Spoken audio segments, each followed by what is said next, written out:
Olá, pessoal, tudo bem?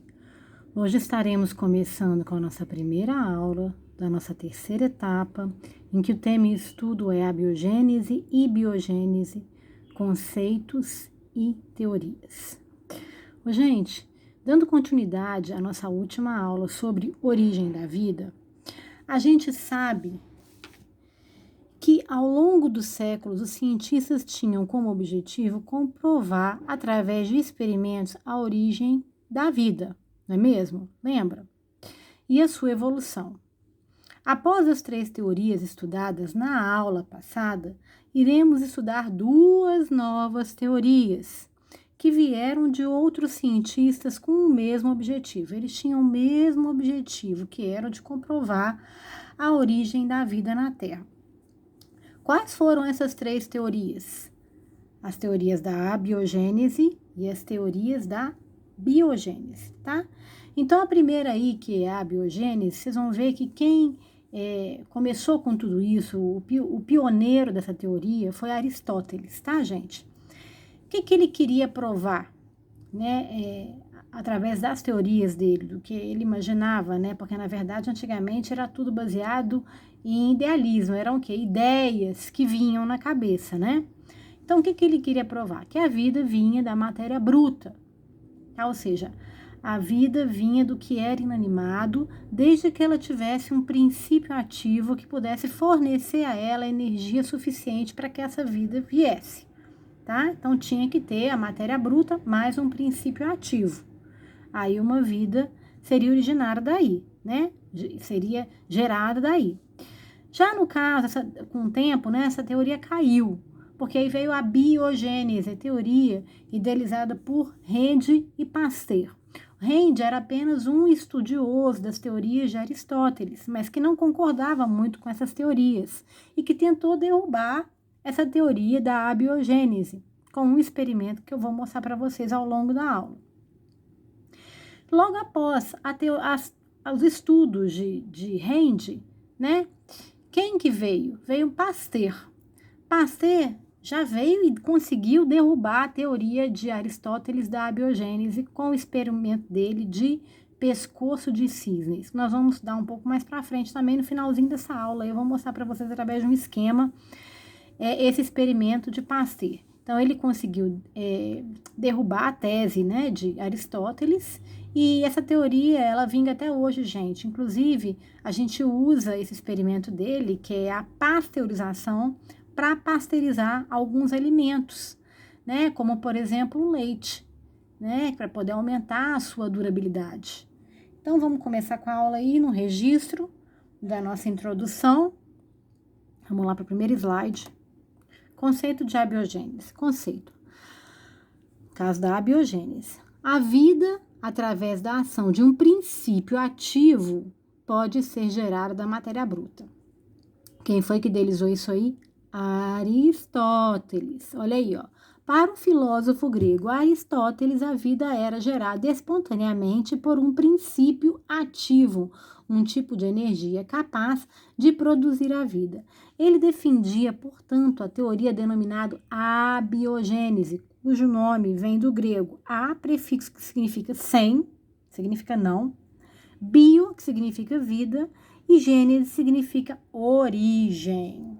Já tinha falado isso para vocês aí na introdução, né? Na nossa intro. Mas vamos lá, dar continuidade, próximo slide.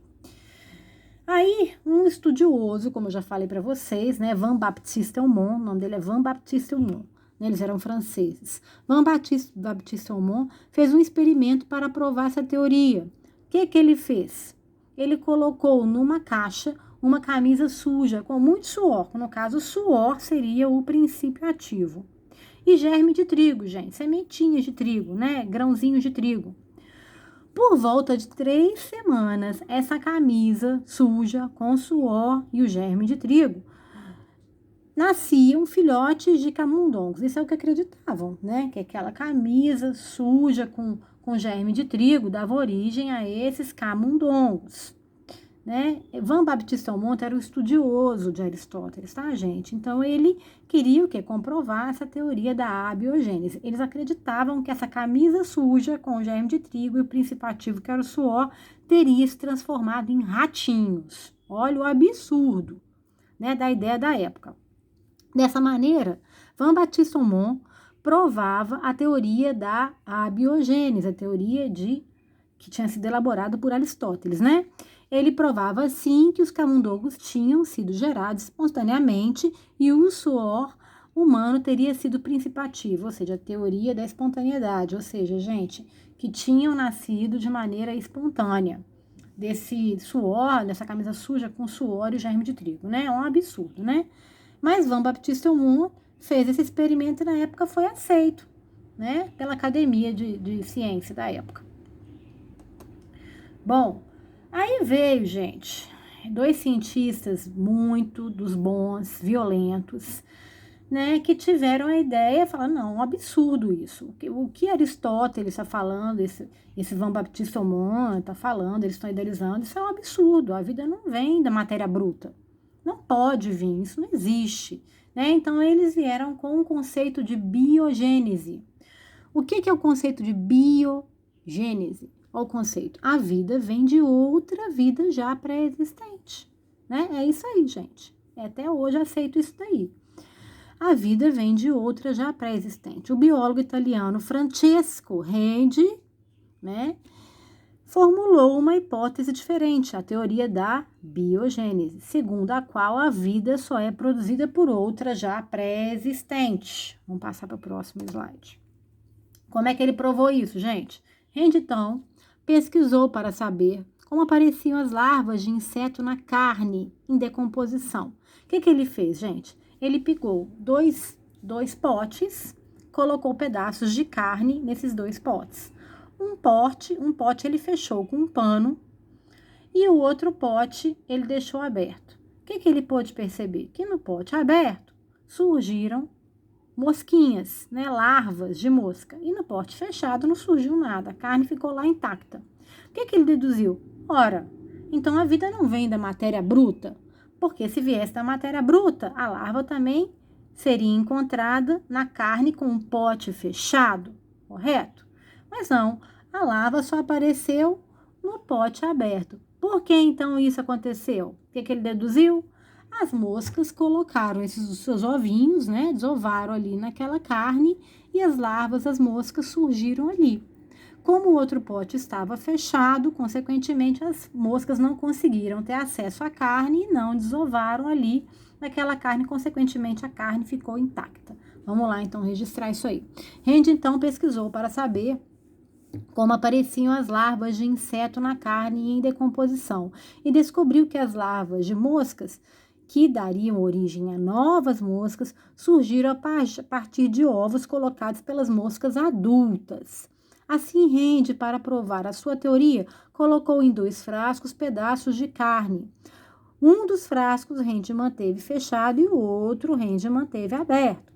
No frasco que foram colocados os pedaços de carne tampado, não apareceu nenhuma larvinha, pois as moscas adultas não tiveram acesso à carne para colocar os ovos. Entenderam? Dessa maneira ele provou, né, no caso para ele, para alguns cientistas, que essa teoria da abiogênese era absurda. Só que não colou muito. Por que não colou muito na época, gente?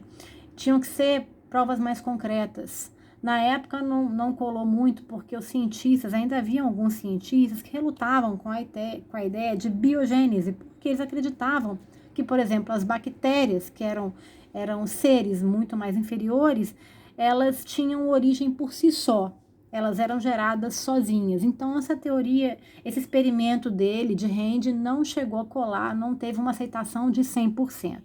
Mas aí veio o pai realmente da biogênese, que foi Pasteur. Espetacular, Pasteur e sua ideia. Vamos lá? Esse aqui é o experimento de Aristóteles, que eu queria te mostrar para vocês antes, né? Os vidrinhos que ele colocou. Ele tampou os vidrinhos, as mosquinhas em volta do vidro não estão conseguindo entrar no vidro para colocar seus ovinhos. Isso é experimento de quem? O experimento de Redi, tá? que estava tentando provar a biogênese, né? Biogênese, a gente tentava provar a biogênese.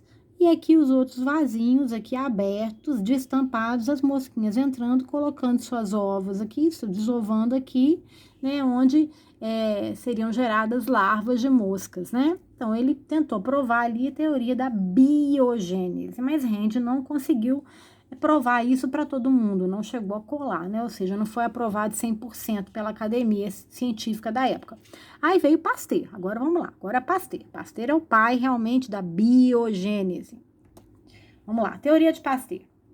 Foi somente em meados do século XIX que o cientista francês Louis Pasteur refutou de vez a teoria da abiogênese, ideia de geração espontânea, ou seja, caiu por terra essa teoria, né, gente, da abiogênese, que é a teoria da geração espontânea, a vida vindo da matéria bruta, com uma série de experimentos controlados, conseguindo comprovar de vez a biogênese e derrubar por vez a abiogênese. Então foi Pasteur, gente, que derrubou a abiogênese através do seu experimento de pescoço de cisne. Como é que ele fez isso? Experimento de pescoço de cisne e Pasteur. Pasteur colocou caldo de carne em 2 frascos de vidro com gargalho em forma de S, nós chamamos de gargalho pescoço de cisne, e ferveu os 2 caldos, tá? Após o esfriamento do caldo, ele quebrou o gargalo de S de um dos frascos, permitindo assim, quando ele quebrou o gargalo, né, ele permitiu assim a entrada de micróbios, gente, de micro-organismos, de bactérias, né? Que essas bactérias tivessem acesso a esse caldo de carne. No segundo frasco, o gargalo em forma de S, né, que é o gargalo do cisne, foi mantido, fazendo com que os micro-organismos e a poeira permanecessem retidas, a curvinha do gargalo, na curva do pescoço do cisne. Assim, o ar chegava ao interior do frasco, mas não surgiam organismos no caldo. Olha aí, que cara inteligente, fantástico, Pasteur. Olha aí como é que foi o experimento, ó. Aqui, ó, tá vendo? Caldo de carne sendo fervido. Nesse pescoço aqui, o caldo de carne foi o quê? Livre, depois do fervimento, ficou livre de todo tipo de micro-organismo, porque o micro-organismo começou a se situar aqui nessa dobrinha, junto com a poeira, essa dobrinha do pescoço de cisne. Olha o pescoço de cisne, parece um pescoço de cisne mesmo. Então, depois da fervura, o micro-organismo não conseguiu chegar até o caldo de carne, ficando aqui nessa dobrinha. Quando ele quebrou o pescoço, no outro vidro que ele quebrou o pescoço, aí, quebrou o pescoço de cisne depois da fervura. Olha aqui o micro-organismo, gente, ó, o caldo ficou contaminado porque o micro-organismo, juntamente com o ar, teve acesso ao caldo que foi fervido. Aqui, ó, ó o micro-organismo aqui, ó, tá? Então, vamos lá. Teoria de Pasteur, teoria da pasteurização. Conclusão de Pasteur. Pasteur concluiu por meio desse experimento que os micro-organismos estavam presentes no ar, mas se os isolasse, eles não surgiam espontaneamente no caldo de carne. O debate sobre a teoria da geração espontânea é um exemplo de que observações e suposições podem levar a conclusões errôneas e que soluções inovadoras podem levar muitos anos para que sejam aceitas.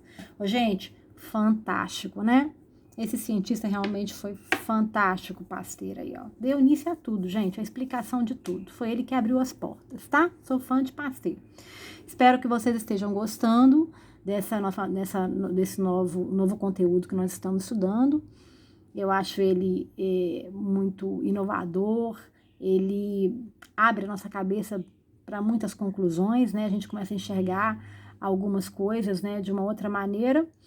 E espero que vocês tenham gostado e curtindo, estejam curtindo, estejam se cuidando também, a pandemia tá aí, né? Até a próxima aula, fiquem com Deus, beijo, tchau, tchau.